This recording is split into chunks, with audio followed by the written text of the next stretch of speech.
दोस्तों, कैसे हैं आप। स्वागत है आप सबका आपके अपने YouTube channel GK notes by Yashika में। तो दोस्तों, आज हम इस वीडियो में पढ़ेंगे राजस्थान की छतरियों के बारे में। और जो राजस्थान की छतरियाँ हैं इनको हम दो भागों में बांट कर पढ़ेंगे। एक भाग होगा जिसमें हम राजवंश की छतरियों के बारे में पढ़ेंगे और एक भाग होगा जिसमें हम खंभों की संख्या के आधार पर छतरियों के बारे में पढ़ेंगे। ठीक है, तो इस प्रकार से हम इनको पढ़ेंगे, है ना। तो दोस्तों, इससे पहले मैंने आप लोगों को राजस्थान की बावड़ियाँ और राजस्थान के दुर्गों के बारे में भी बता दिया है। तो अगर आपने मेरी पिछली वीडियोज नहीं देखी तो आप उनको जाकर देख लीजिएगा। और अगर आप चैनल पर नए हो तो चैनल को सब्सक्राइब कर लीजिएगा। तो चलिए अब हम हमारी वीडियो स्टार्ट करते हैं। तो देखिए, जो राजस्थान की छतरियाँ है ना, तो इसमें हम पहले पढ़ेंगे राजवंश की छतरियों के बारे में, है ना। तो चलिए देखिए दोस्तों, तो राजवंश की छतरियाँ है ना, तो इसमें हम पहले पढ़ेंगे गैटोर की छतरियाँ, जो कि बहुत ही इम्पोर्टेंट छतरियाँ है राजस्थान की। तो जो गैटोर की छतरियाँ है ये जयपुर जिले में स्थित है। ठीक है, तो ये जयपुर में ये इसमें कोई बदलाव नहीं हुआ है ना। और जो ये गैटोर की छतरियाँ है ये किस वंश से संबंधित है, तो ये कछवाहा वंश की छतरियाँ है। ठीक है, गैटोर की जो छतरियाँ है ये कछवाहा वंश की छतरियाँ है, क्योंकि जो कछवाहा वंश है वो जयपुर में है ना। तो इसलिए ये छतरियाँ कछवाहा वंश की ही है। और यह जो छतरियाँ है ये नाहरगढ़ किले की तलहटी में बनी हुई है ना। तो इसके बारे में एक बार एक क्वेश्चन आया था कि जो राजस्थान की कौन सी छतरी है जो कि नाहरगढ़ किले की तलहटी में बनी हुई है, तो वो है गैटोर की छतरियाँ जयपुर की। ठीक है, इस बात को याद रखिएगा। अब देखिए, अगली छतरियाँ है देवी कुंड की छतरियाँ। तो जो ये देवी कुंड की छतरियाँ है ये है बीकानेर में। और जो ये छतरियाँ है ये राठौड़ वंश की छतरियाँ है। ठीक है, राठौड़ वंश की छतरियाँ है देवी कुंड की छतरियाँ। तो हमें इनका वंश भी याद रखना है कि ये किस वंश की है और ये कहाँ पर है, ये दोनों बातें हमें याद रखनी है। ठीक है, अब अगली हमारी छतरी है कागा या मंडोर की छतरी। तो ये तो नाम से पता लग जाएगा कि जो मंडोर है वो जोधपुर में स्थित है। तो जो मंडोर की छतरियाँ है उन्हें कागा की छतरियाँ भी कहते हैं।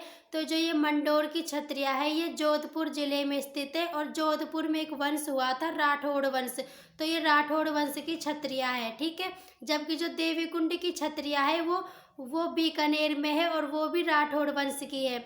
मतलब कि जो ये राठौड़ वंश है ये ना बीकानेर के तो अलग राठौड़ हुए थे और जोधपुर में अलग राठौड़ हुए थे। ठीक है, तो इनकी ये छतरियाँ है ना। अब है बड़ा बाघ की छतरियाँ। तो जो ये बड़ा बाघ है इसकी छतरी है जैसलमेर में। और जैसलमेर में कौन सा वंश हुआ था, जैसलमेर में हुआ था भाटी वंश। ठीक है, तो जैसलमेर में भाटी राजवंश हुआ था। तो जो भाटी राजवंश की जो छतरियाँ है वो कौन सी है, वो है बड़ा बाघ की छतरियाँ। ठीक है, इस बात को याद रखिएगा।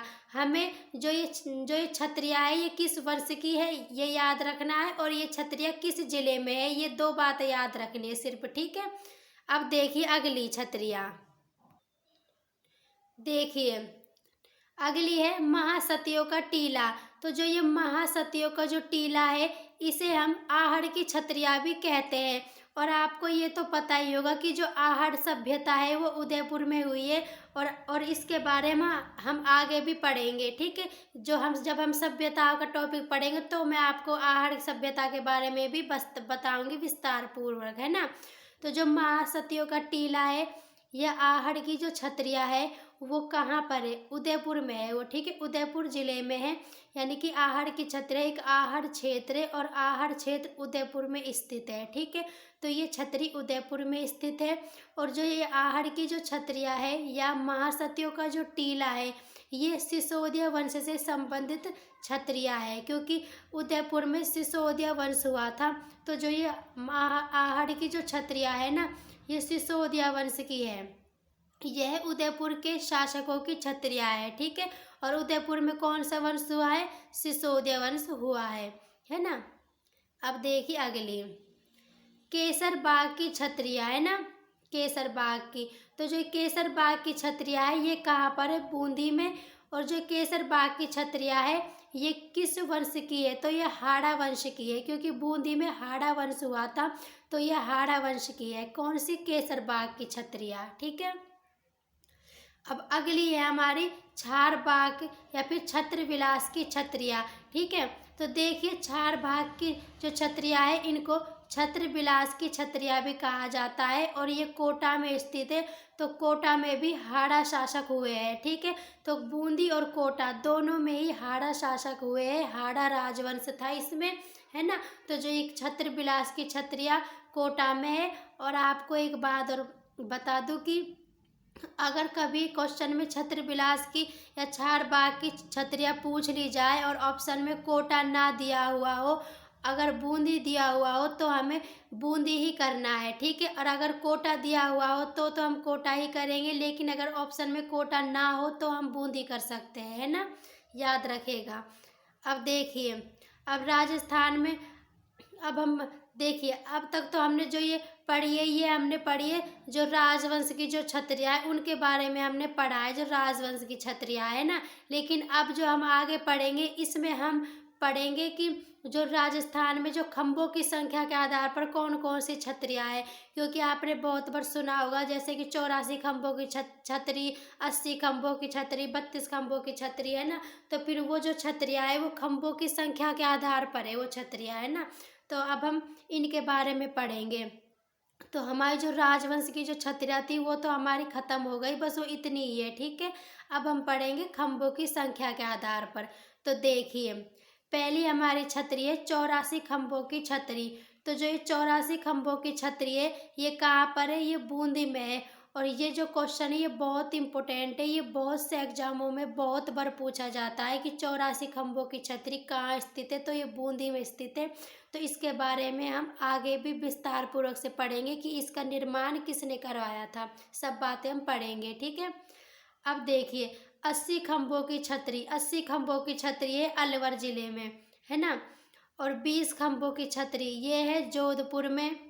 32 खंभों की छतरी, तो जो 32 खंभों की छतरियाँ है ये दो जगह है, एक तो है रणथंभौर में और एक है मांडल में। तो जो रणथंभौर है ये तो आपको पता ही होगा, है ना, क्योंकि हमने जब रणथंभौर किला पढ़ा था तो मैंने आपको बताया था कि जो रणथंभौर है ये कहाँ पर है, तो ये सवाई माधोपुर जिले में है। और जबकि जो मांडल है ये भीलवाड़ा जिले में है, ठीक है। तो मतलब 32 खंभों की छतरी राजस्थान में दो जगह है, एक तो है रणथंभौर में और एक है मांडल भीलवाड़ा में, है ना। अब देखिए, अब है 18 खंभों की छतरी। तो जो 18 खंभों की जो छतरियाँ है वो है जोधपुर में, जोधपुर में। और 12 खंभों की जो छतरियाँ है वो है कुंभलगढ़ में, है ना। और जबकि जो 16 खंभों की छतरी है वो है नागौर में, है ना। तो ये हमारी संख्या के आधार पर छतरियाँ है। अब देख लेते कुछ और छतरियाँ। अब देखिए, अब है 8 खंभों की छतरी। तो जो 8 खंभों की छतरी है ये भी राजस्थान में दो जगह है, एक तो है चावंड में और एक है मांडलगढ़ में। अब देखिए, जो ये चावंड है ना ये पहले तो उदयपुर जिले में आता था, लेकिन अब ये सलूमपुर जिले में आता है, क्योंकि जो सलूमपुर है ये उदयपुर से अलग होकर एक नया जिला बना दिया है। तो इसलिए अब वर्तमान में चावंड सलूमपुर जिले में आएगा, ठीक है। और जो मांडलगढ़ है वो तो भीलवाड़ा में है ही, ठीक है। तो 8 खंभों की छतरी चावंड में और मांडलगढ़ में दोनों जगह पर है। अब है एक है 6 खंभों की छतरी, एक है 4 खंभों की छतरी, एक खंभे की छतरी और एक है अधूरी छतरी, ठीक है। तो ये हमारे कुछ छतरियाँ हैं, ठीक है। तो आज बस हम इतना ही पढ़ेंगे। आज हमने पढ़ा है जो राजस्थान की जो राजवंश के आधार पर जो छतरियाँ हैं उनके बारे में, और जो कुछ महत्वपूर्ण जो छतरियाँ हैं उनके बारे में बस हमने ये पढ़ा है कि कौन सी छतरी कहाँ पर है। और है ना, जो अगली वीडियो आएगी उसमें हम जो छतरियाँ हैं उनके बारे में विस्तार से पढ़ेंगे। जैसे कि 84 खंभों की जो छतरी है, इसके बारे में हम विस्तार से पढ़ेंगे कि ये कहाँ पर है, ये किसने बनवाई, इसमें कितनी मंजिल है और इसकी कुछ विशेष बातें, इन सब के बारे में हम पढ़ेंगे। तो आप मेरे चैनल पर बने रहिएगा, और अगर अभी तक आपने मेरे चैनल को सब्सक्राइब नहीं किया तो सब्सक्राइब कर लीजिएगा, क्योंकि मैं अपने इस चैनल पर पूरी राजस्थान की जीके कवर करवाऊंगी। तो इसलिए आप मेरे चैनल की सभी वीडियोज़ को ज़रूर देखिएगा। तो अगर वीडियो पसंद आई तो वीडियो को लाइक और शेयर कीजिएगा। तो मिलते हैं अगली वीडियो में, तब तक के लिए धन्यवाद।